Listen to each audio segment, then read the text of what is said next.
Hey there. This is a video response to Brittany's official, aka the Alien Lesbians, um, recent video, I Have the Right to Fail. I completely agree with this because the thing is, I notice more and more people are just I think it kind of started. I'm about 28 years old, so it sort of started like right around when I was a kid. This whole special snowflake thing, where everybody around me, and especially the people just a few years younger than me, were being raised in this real environment of complete just isolation from everything that might be harmful to them. It's the real Siddhartha approach. If anybody's ever read the story of the Buddha, essentially he was raised in a situation where, because his father, who was a king, didn't want him to be to ever know anything harmful, to ever kind of have to suffer. He put him in this system whereby he was never introduced to anything, quote, bad in the world. So he never saw suffering, he never saw poor people, he never saw pain. He just lived in this perfect little isolated bubble.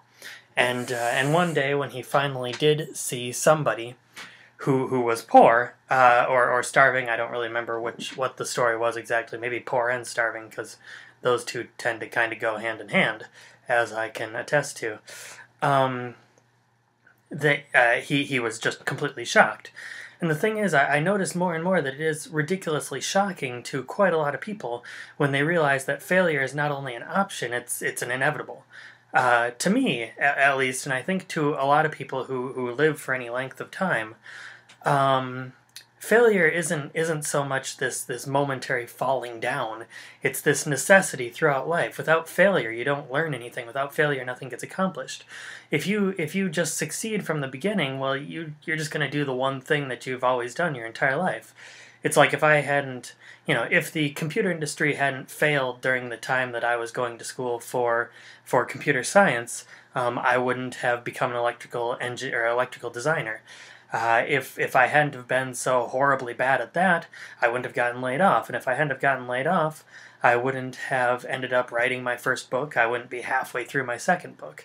It's just, that is to say, if I hadn't been able to get a job right away, if the economy hadn't failed out from under us, we wouldn't be sitting in a really remarkable time in which, when you look around, everything's changing. People are standing up, people are waking up. Just waking up from their quiet little doldrum lives where they don't think about anything, where they just go, they're born, they go to school, they go to college, or not, or they get a job, that's the inevitable, they get a job, they work the job, they get maybe some promotions, maybe some raises, maybe not, they have some, they find someone they can sort of tolerate, because most people who get married don't seem to really care that much for the person that they're married to. At least not in the long term. I mean, in the short term, maybe they have some sort of lust or maybe even a genuine love, but it never seems to last that long. And most people just aren't that compatible. When you really look at it, they don't have that many shared interests, and the interests that they do have, the other person is not interested in. Anyway, so they get married, they buy a house, they have some kids, they grow old, they send those kids through college or not. At the very least, they send them through school, maybe they get divorced, maybe not. They grow old, and ultimately they either retire or they die, or they retire and then they die. And that's sort of just this default life that everybody buys into, and it is, in a very real way, that life is dependent on never failing. It's sort of the easy default life. There's no hills in that life. It's just easy to follow. And if that hadn't have fallen apart, there's a lot of people who are waking up right now who wouldn't be. There's a lot of people questioning the values that we've always lived with, that they wouldn't be questioning them.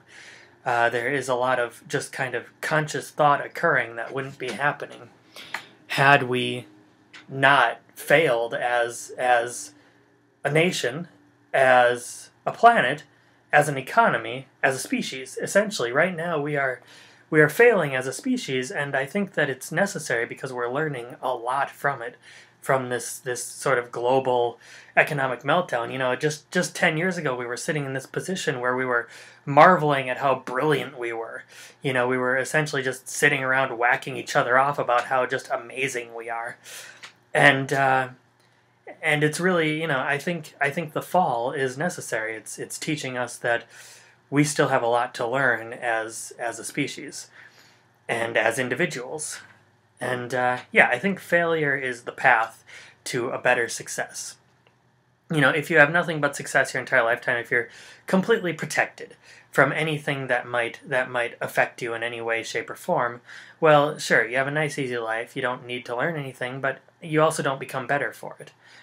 And I think that that's a really necessary process that we've tried really hard to cut out of people's lives. You know, I think that because I was, in a very real way, at least in my area of the U.S., I was one of the last groups of people that was raised at all with competition, that was raised with a real physical bullying. I mean, yes, bullying has moved on to this whole internet thing, which I think is in a lot of ways worse than ever, but because I was physically bullied, I learned how to defend myself. I learned how to fight back when necessary. I learned to fight back at all, which there is such a passiveness that's pervading a lot of our culture lately. This sort of bottle it up, don't show your anger, just be calm as often as possible. And I think that's why a lot of people, in many, many ways, are snapping lately, is because they're just keeping everything deep inside. And because they've never learned to let out their aggression in a natural, controllable fashion. But yeah, because I had to compete at athletics, because I had to compete at academics, I was made better for it, and so were a great many members of my generation. You know, that's the thing. We don't really have generations anymore. We have like sub-generations. So I figure I'm kind of part of a sub-generation of people who are between the ages of like 30 and 35 right now, and the people who are like in their early 20s are a further sub-generation of that, because, you know, people who are in their 30s are just like beginning to reproduce. I mean, yeah, there's a lot of people who reproduced before that, but it seems like the average age of reproduction is, on the whole, rising, I would say. So generations are just slightly further apart than they were in my parents' or their parents' generation. So yeah, it's almost like we're starting to get these sub-generations, because it's not like a standard 18 years between each generation any longer. So we have these little groups in between each generation, and I think that I'm very much a part of one of those groups.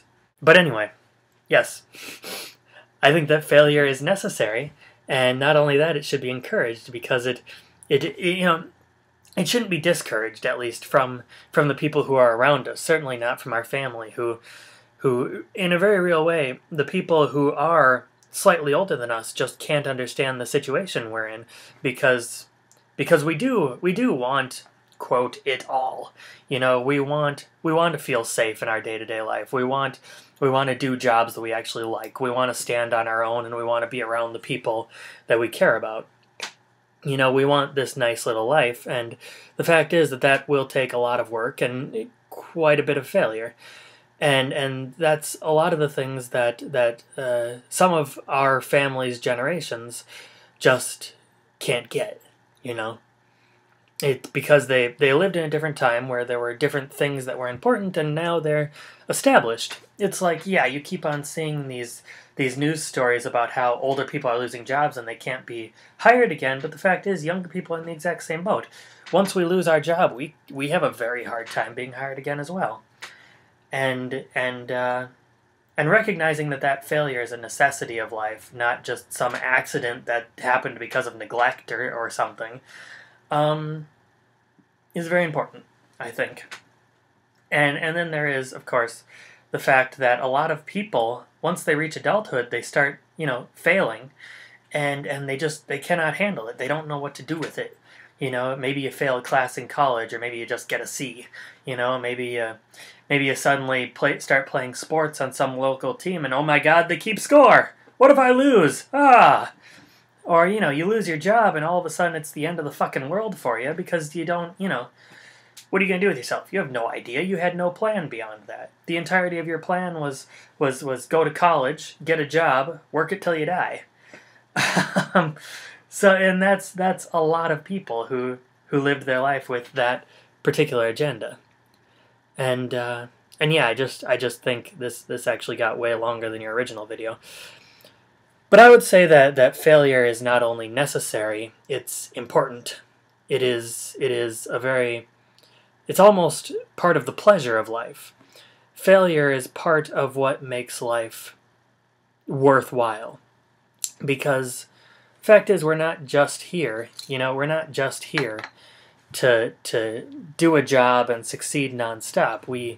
No matter what philosophy you subscribe to, besides one that just completely assumes that life is pointless, which it may well be, there is the idea that that we should be improving ourselves, that we should be bettering ourselves, and we can only better ourselves, we can only learn most fully through trying and failing. People can tell you stuff all day long, but you won't learn nearly as well than if you try something and you fail. Anyway, thanks for these really great videos, Brittany. I'm really enjoying your take on things. It's always very cool to see someone online who not only has a lot of ideas and opinions, but is more than willing to share them, and is quite prolific. Anyway, that's my response. I am Tom of randomtandem.com. I know I have to get plugs in and shit. So anybody who is interested in a podcast where me and my girlfriend talk endlessly about mostly politics and philosophy and sometimes history and a little bit of entertainment, randomtandem.com. Yeah,